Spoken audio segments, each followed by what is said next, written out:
తెలంగాణ రాష్ట్రంలో రోజు ఏదో ఒక ప్రభుత్వ శాఖలో అవినీతి కేసుల్లో ప్రభుత్వ ఉద్యోగులు లంచాలు తీసుకుంటూ పట్టుబడుతున్న సంఘటనలు పత్రికలు, మీడియా, సోషల్ మీడియా కథనాల ద్వారా తెలుస్తుంది. ఈ మధ్య జగిత్యాల మున్సిపల్ కమిషనర్ రిమాండ్ కావడం సంచలనంగా మారింది. అడ్డంగా ఏసీబీ అధికారులకు దొరకడం, మర్చిపోకముందే నిజామాబాద్ జిల్లా పట్టణంలో నిజామాబాద్ మున్సిపల్ కార్పొరేషన్లో సూపరింటెండెంట్ కమ్ ఇన్ఛార్జ్ రెవెన్యూ అధికారిగా విధులు నిర్వహిస్తున్న నరేందర్ అనే ఉద్యోగి ప్రభుత్వ నిబంధనలకు విరుద్ధంగా బదిలీలు చేస్తున్న, సస్పెండ్ చేసిన నిజామాబాద్ మున్సిపల్ కార్పొరేషన్ కార్యాలయంలో గత 28 సంవత్సరాలుగా నిరాటంకంగా డబ్బులు తీసుకొని పని చేయని స్థాయికి పేరు తెచ్చుకున్న విషయం.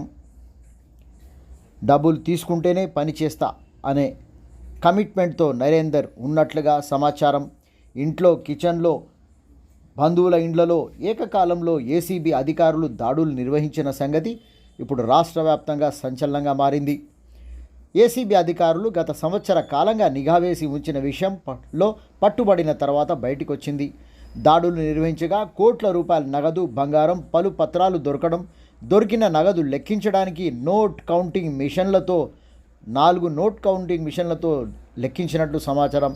ఇంత పెద్ద అవినీతి జరుగుతున్న నిజామాబాద్ అసిస్టెంట్ కమిషనర్ స్థాయి అధికారులు ఏమీ తెలియనట్లు ఎన్ని దశాబ్దాలుగా మౌనంగా ఉండడం ఆశ్చర్యంగా ఉందంటున్న నిజామాబాద్ టౌన్ ప్రజలు.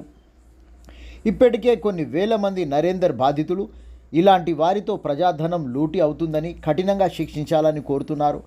ప్రస్తుత లెక్కల ప్రకారం 6 కోట్ల నగదును, ఆస్తులను, బంగారాన్ని స్వాధీనం చేసుకున్నటువంటి ఏసీబీ అధికారులు దాంట్లో 2.93 కోట్ల నగదు, 6 లక్షల విలువ గల బంగారం, 1.9 కోట్ల రూపాయల స్థిరాస్తి దస్త్రాలు, భార్య, తల్లి పేరుతో 1.10 కోట్ల రూపాయల బ్యాంకులో ఉన్నట్లు, బ్యాంకు నగదును ఏసీబీ అధికారులు స్వాధీనం చేసుకున్నట్లుగా సమాచారం. నాన్ గజిటెడ్ అధికారి హోదాలో ఆదాయానికి మించిన ఆస్తులు కలిగి ఉన్నట్లు కేసులు నమోదు చేసినారని ఏసీబీ డీఎస్పీ తెలుపుతూ విచారణ ఇంకా పూర్తి కాలేదని, కొనసాగుతున్నదని చెప్పారు.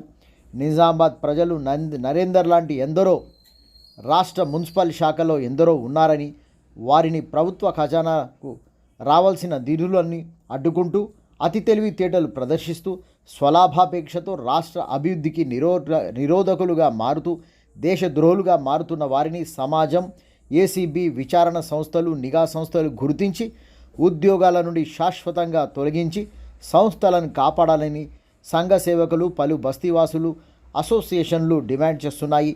కేసీఆర్ హయాంలో పెరిగిన అప్పులను ఇలాంటి అవినీతి పరులు మున్సిపల్ శాఖలో ఎందరున్నారో అలాంటి వారిని వెలికి తీస్తే అక్రమ సంపాదనను స్వాధీనం చేసుకొని కొంతైనా రాష్ట్ర ఆర్థిక భారాన్ని తగ్గించవచ్చంటున్న మేధావులు.